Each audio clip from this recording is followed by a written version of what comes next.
요즘 너무 더우시죠? 그죠? 기록적인 폭염이 맨날 기록적이래요. 그렇지 않습니까? 그런데 기록적인 폭염이 이례적으로 일찍 시작됐다. 그렇게 뉴스가 나왔습니다. 118년 만에라는가요? 118년 만에 7월 초반부터 이렇게 덥기는 처음이라고 얘기가 나왔습니다. 또 땡볕에서 이렇게 일하던 야외 노동자들이 안타깝게 또 목숨을 잃는 그런 뉴스들이 나오면서 고용노동부에서는 이제 2시간 야외 노동 시에는 20분씩 휴게 시간을 이제 보장하는 그런 개정안이 통과했다라는 뉴스를 보았습니다. 아니, 꼭 이렇게 안타까운 인명사고가 일어나야만 이런 개정안들이 통과되는 게 좀 늘 아쉬운 지점이지만 그래도 이례적으로 이런 개정안들이 빨리 진행되고 통과되었다고 하니 이제부터라도 사회 곳곳에서 고생하시는 이런 노동자들의 안전과 우리 휴식이 보장되기를 바라는 마음입니다. 특히 우리 김충만 전도사님이요. 네, 택배 쿠팡에서 하느라 너무너무 고생이신데 걱정입니다. 근데 이런 좋은 소식들이 나와도요, 사람들은 잘 믿지를 않는 것 같습니다. 뭐 그런 거 나온다고 뭐가 달라지겠어? 이미 정부나 공공기관에 대한 불신들이 굉장히 만연하기 때문에 정말 이러한 법안이 사람을 지키기 위해서 나온 법안인지 당의 이익과 어떤 본인들의 위기를 모면하기 위해서 만든 그런 발뺌인지는 지켜봐야 된다는 것이죠. 또 이뿐만이 아닙니다. 요즘에 굉장히 AI 영상들이 발달했죠. 그죠? 그래서 사람들을 굉장히 혼란스럽게 만들고 있습니다. 최근 한 2주 동안 가장 핫했던 키워드가 뭔지 아십니까? 데모넌터스? 자, 뭡니까? 러브버그입니다. 러브버그. 야, 까맣더라고요. 그렇죠? 저희 동네는 수락산, 사패산인데 제가 등산을 안 좋아해서 정말 다행이라는 생각을 해봅니다. 3시간, 4시간 땀 뻘뻘 흘리고 올라가면 뭐예요? 러브버거가 저렇게 다 있는데, 그죠? 그래서 저거를 보면서 또 저기 산뿐만 아니라 서울 곳곳 뭐 숲 집안에도 막 러브버거가 돌아다니고 있어서 막 난리라고 그런 뉴스를 아마 다 보셨을 거예요. 그래서 어떻게 처리하냐? 빨리 방역을 해라. 뭐 헬기 타고 올라가서 저거를 빨리 뿌려줘라. 이제 그랬는데 요즘에 이 러브버그의 천적이 발견됐다는 소식 들으셨습니까? 참새가 와서 다 잡아먹는다. 그래서 참새가 열심히 먹는다. 그래서 정말 한 2주 동안 러브버그가 줄어들었어요. 뭐 어떤 뉴스 보니까 참새가 하루에 2,000마리씩 잡아먹는다. 그래서 2,000마리는 좀 심한데 무한 고기 리필도 아니고 그렇죠? 그런데 그 영상이 어떤 것인가를 한번 보시면 좋겠습니다. 보여주십시오. 가루처럼 쌓인 러브버그, 그리고 시식에 나선 참새떼들. 러브버그의 천적이 나타났다며 일부 언론은 해당 영상을 뉴스 이미지로 사용했습니다. 그런데 알고 보니 AI 영상 생성 도구로 제작한 영상이었습니다. AI 이미지라고 밝힌 기사도 있었지만 그렇지 않은 기사들도 발견됐는데요. 네, 됐습니다.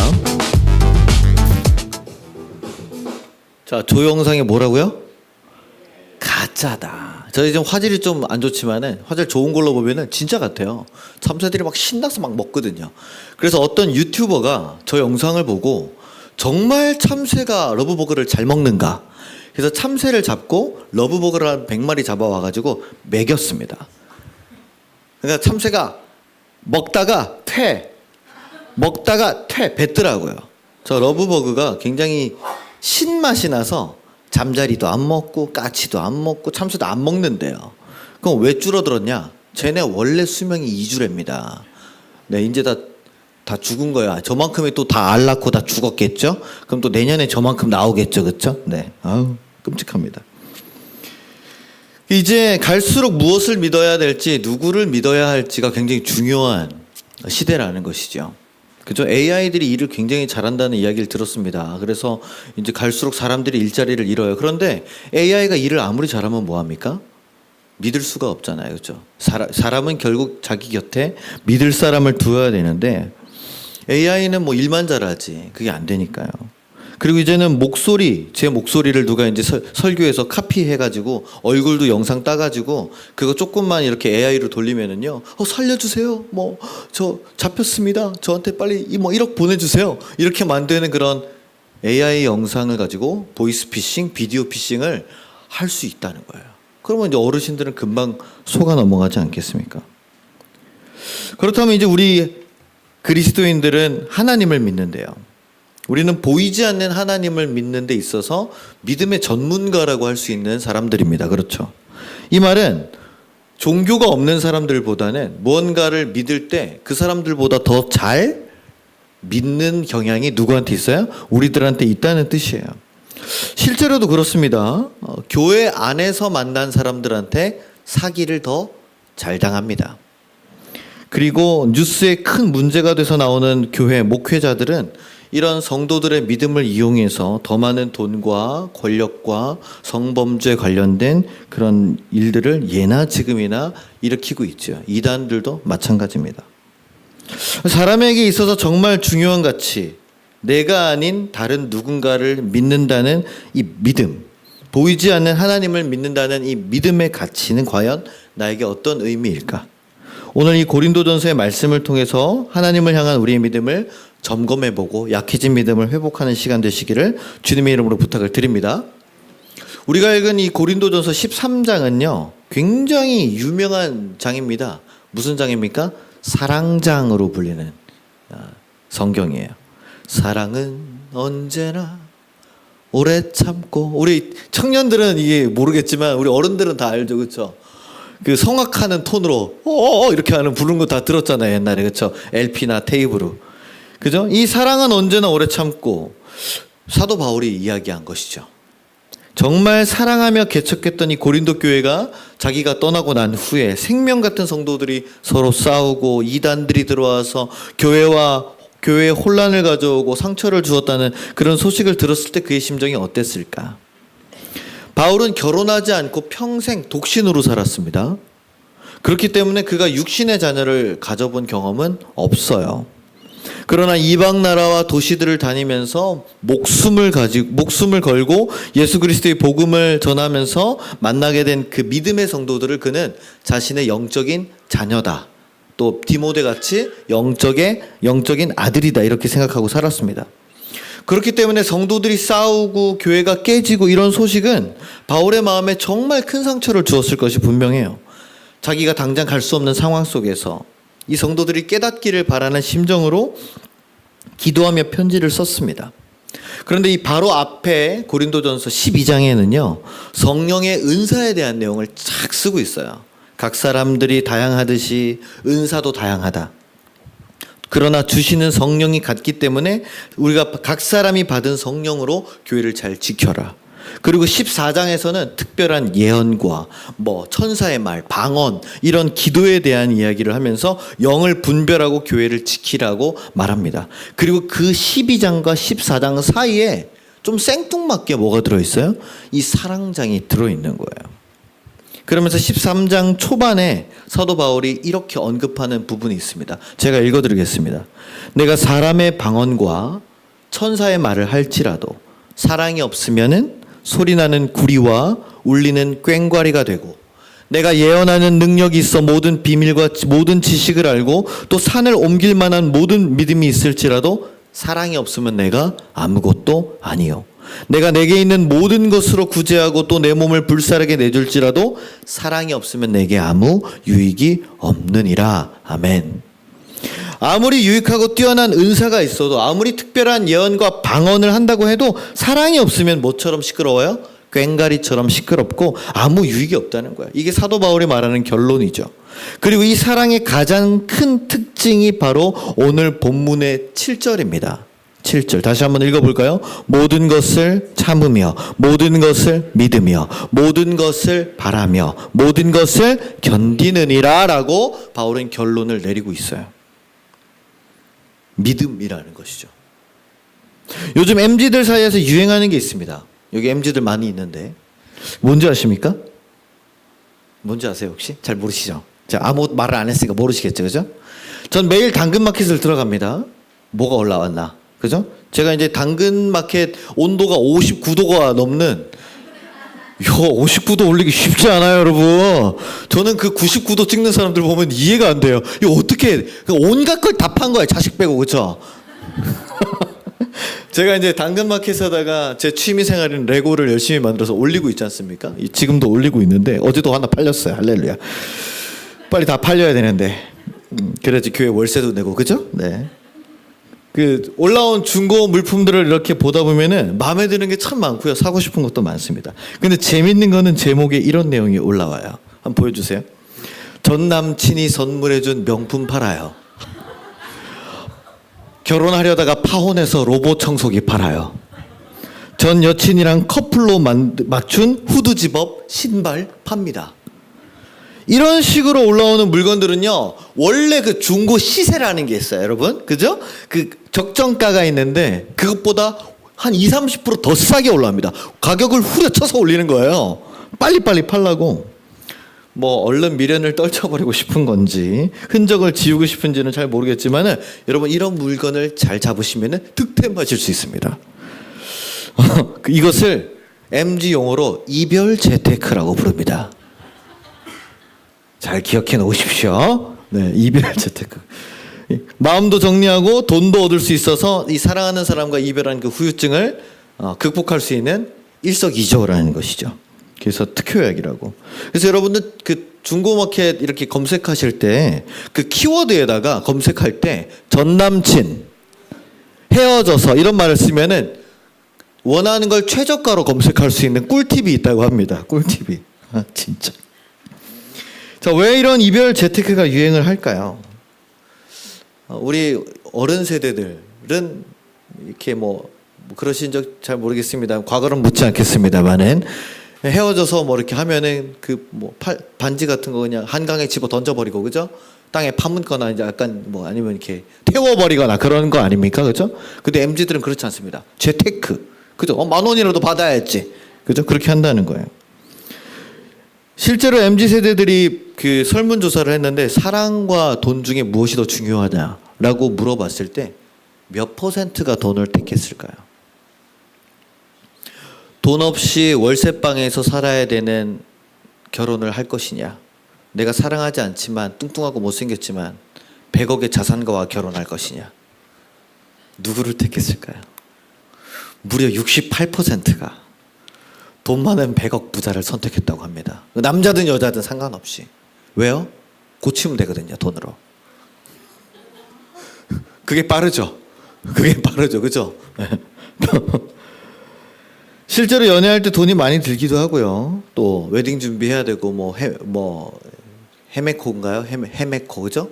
그런 것도 해야 되고 신혼집 혼수 마련해야 되기 때문에 내 생각 내 수준에 이 정도는 맞춰야 된다는 계산이 앞서기 때문에 요즘 결혼이 더 늦어지고 힘들어진다는 분석이 있습니다. 그래서 저는 사랑은 안 믿어요. 전 돈을 믿어요. 왜냐면 사람은 배신하지만 돈은 배신하지 않거든요. 이딴 소리를 하고 있는 거죠. 그렇죠? 돈은 배신하지 않는다. 그럴 수 있을 것 같습니다. 사람의 속은 언제나 알 수 없죠. 겉으로는 웃고 있어도 어제까지 우리가 같이 놀고 분위기 좋게 일을 했어도 속으로는 뭐가 서운한지 혼자 무슨 생각을 어디까지 하는지를 알 수가 없어서 쉽게 믿지를 못합니다. 그래서 믿음을 가진다는 게 요즘 같은 세상에서는 굉장히 바보 같은 일로 보인다는 것이죠. 언젠가 예전에 무한도전에서 우리 하하 씨가 외쳤던 말이 있습니다. 그 짤 한번 보여주시겠어요? 네, 한번 읽어볼까요? 정신 차려 이 각박한 세상 속에서. 네, 이런 말이 있습니다. 보이지 않는 하나님을 믿으면서 교회를 지금 성실하게 나오고 있는 이 나의 믿음이 믿지 않는 가족에게 또는 친구에게 직장 동료에게는 비웃음을 사고 조롱을 당하는 일을 겪게 되면은 언제까지나 변치 않을 것 같다라고 자신만만했던 나의 믿음이 순식간에 휘청이는 모습을 내가 보게 된다는 거예요. 그리고 그 모습이 내가 어때요? 당황스럽습니다. 내 믿음이 왜 이러지? 내가 교회를 그래도 몇 년, 몇십 년을 다녔는데 내가 이 정도밖에 안 되는 거였나? 내가 요새 교회 가도 말씀이 들어오지 않고 예배를 드리는 게 쉽지 않고 자꾸만 의욕이 생기지 않고 가기 싫어지고 왜 이러지? 아마 그런 당황스러운 경험을 성도님들 뿐만 아니라 저도 우리가 다 경험해 봤던 일입니다. 그러나 반대로 이런 경험도 해보셨을 거예요. 나에게 정말 필요한 게 돈도 아니고 명예도 아니고 어떤 보장된 자리가 아니라 정말 내가 필요로 했던 것은 나를 믿어주는 그 마음, 그 마음이 필요하다는 경험. 내가 정말 너무나 어렵고 힘든 현실 속에서 나를 믿고 바라봐주는 그 나의 가족의 믿음. 나를 사랑하는 친구의 믿음.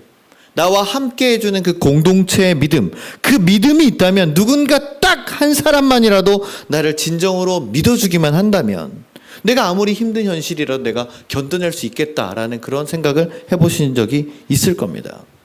아무리 돈을 많이 벌어도 성공을 한다고 해도 나를 아무도 믿어주는 사람이 없으면은요, 그 모든 것이 무슨 소용입니까?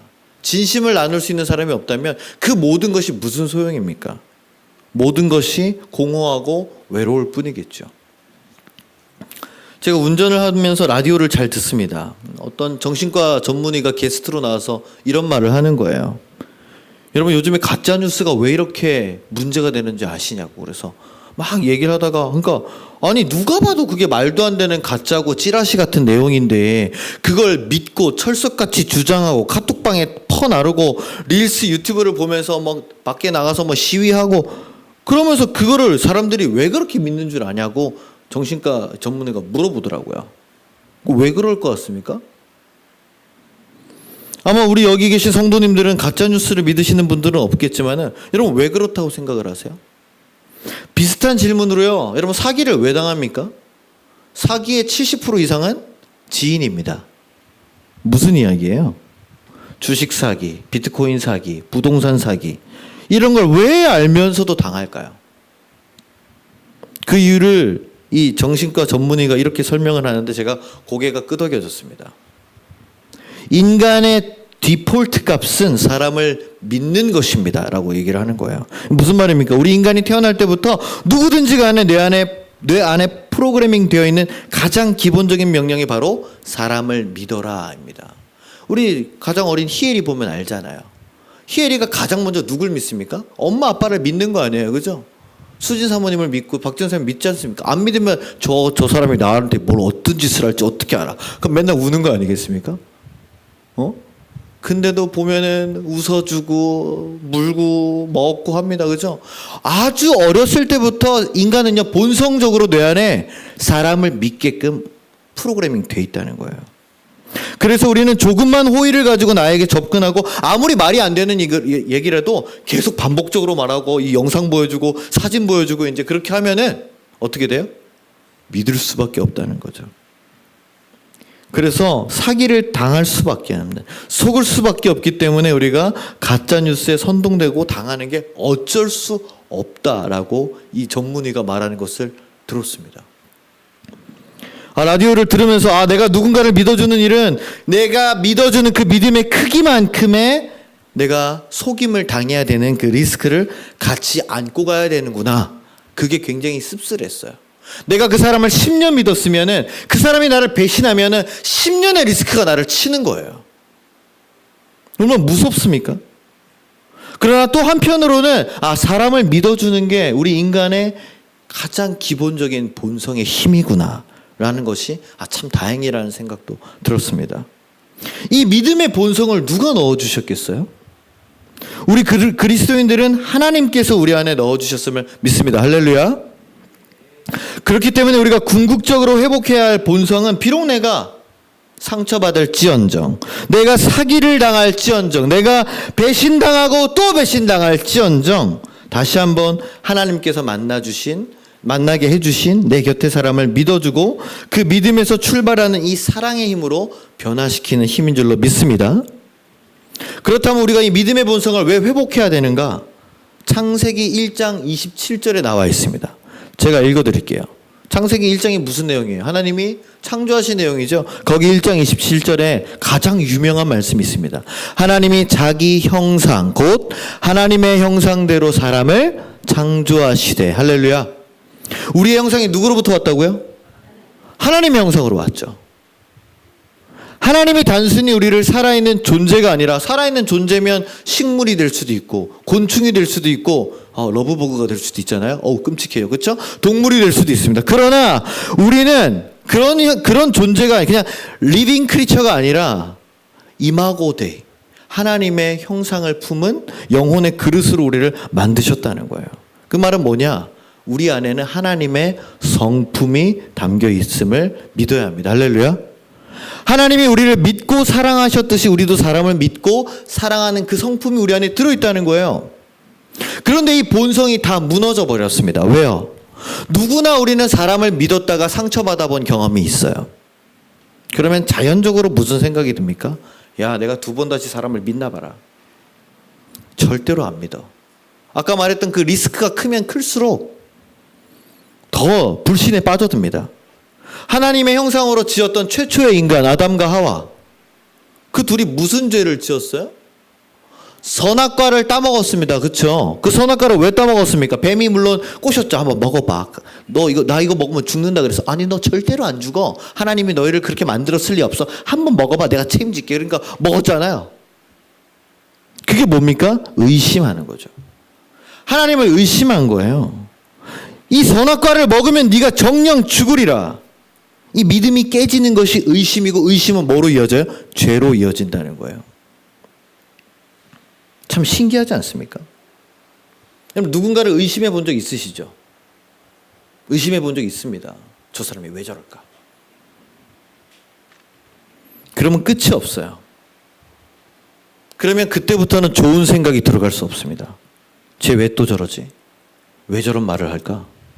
왜 저렇게 생각하지? 내가 언제까지 믿어야 되지? 내가 계속 참아야 되나? 혹시 나 몰래 무슨 꿍꿍이를 피우고 있는 거 아니야? 바람 피는 거 아니야? 나 혹시 뒤에서 뒤통수 칠 생각하는 거 아니야? 나보다 누구를 더 따르는 거지? 내가 그동안 얼마나 잘해줬는데? 이러한 생각들이 꼬리에 꼬리를 물면서 어떻게 됩니까? 그 사람을 향해서 내가 참 좋아하고 사랑하고 기뻤던 그 밝았던 긍정의 에너지가 이렇게 나가다가 그게 어떻게 돼요? 순식간에 나한테 들어오는 거예요. 방향이 바뀝니다. 에너지의 방향이. 그런데 에너지의 방향이 바뀌면서 긍정적으로 갔던 에너지가 어떻게 바뀌어요? 부정적으로 그 에너지가 나를 덮치기 시작하는 거예요. 그죠? 그러면 이게 내가 긍정적인 파도를 계속 흘려보내줘야 되는데 이게 나를 치니까 내가 못 견디겠는 거예요. 내가 못 받겠는 거죠, 이거를. 나를 좋게 만드는 게 아닙니다, 의심이. 날 더 힘들게 만들어요. 사람을 못 믿는데 하나님을 어떻게 믿습니까? 예수님의 말씀을 어떻게 따릅니까? 성령님의 음성을 어떻게 듣습니까? 사람을 못 믿는데요? 전 사람 안 믿습니다. 근데 하나님은 믿어요. 이 논리적입니까, 이게? 말이 되는 이야기예요? 그러면서 내 믿음이 순식간에 흔들리면서 무너지게 되는 거죠. 믿음을 무너뜨리는 것은요, 별게 아니더라고요. 아주 미세한 틈 하나, 말 한마디, 행동 하나, 아주 사소한 의심과 불신에서 시작됨을 우리가 늘 기억하고 경계해야 될 줄 믿습니다. 제가 이 하늘샘에서 14년을 목회하면서 참 많은 것들을 경험했어요. 여러분들과 하면서. 좋은 것들을 정말 많이 경험했지만은 그 좋은 기억, 아름다운 경험이 아무리 커도요, 한 번에 그거를 깨뜨리는 것들은 역시 사람들과의 관계가 깨지는 것입니다. 그리고 참 열심히 다녔던 그 믿음이 무너지고 믿음 생활을 더 이상 하지 않는 그런 모습을 보는 경험이에요. 오늘 말씀을 보면서 사도 바울을 생각해 봤습니다. 이 사도 바울은 그 당시에 어떤 심정이었을까? 여러분, 사도 바울이 열심히 살다가 회심하고 사도가 되어서 전도 여행을 다니면서 교회를 개척한 게 최소 14개에서 20개라고 봅니다. 저는 1개도 힘든데 이 양반은 20개나 했어요. 그리고 로마 감옥에 들어갔다가 저기 콜로세움에서 참수당해서 죽었다고 기록되어 있는데, 그렇게 되기까지 30년 정도를 주님을 위해서 산 거예요. 30년을. 저는 14년 해본 거죠, 지금. 근데 바울은 결혼도 하지 않았고요. 자신의 생명도 중요하게 여기지 않았고요. 얼마나 외로웠을까. 수많은 교회를 개척하고 수많은 성도들을 양육하고 사랑하고 믿어줬지만은 그 교회와 성도들이 바울이 죽는 날까지 모두 신실하고 건강하게 그 곁을 지켜줬을까요? 바울이 마지막에 옥중서신 썼던 걸 보십시오. 골로새서 뭐 이런 것들을, 빌레몬서 이런 걸 보십시오. 나한테 제발 와달라고 하는 사람이 몇 명 안 돼요, 이름이. 그죠? 그러니 바울이 얼마나 많은 배신과 상처를 경험했을까? 자기를 믿어주고 사랑하는 가족도 없이 그럼 도대체 어떻게 버틴 것일까? 그 힘을 바울은 오늘 고린도전서 13장에서 말하는 겁니다. 다시 한번 볼까요? 읽겠습니다. 시작. 모든 것을 참으며 모든 것을 믿으며 모든 것을 바라며 모든 것을 견디느니라. 사랑의 본질이요 뭐라고요? 믿음이라는 거예요.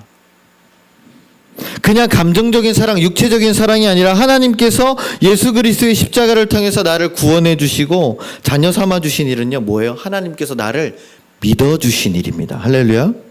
하나님께서 나를 먼저 믿어 주신 일이에요. 내가 이런 사랑 받을 자격이 있는 사람입니까? 아니에요. 하나님께서 나를 구원해 주셨다고 한들 돌아서면 죄 안 지으실 분들 계세요?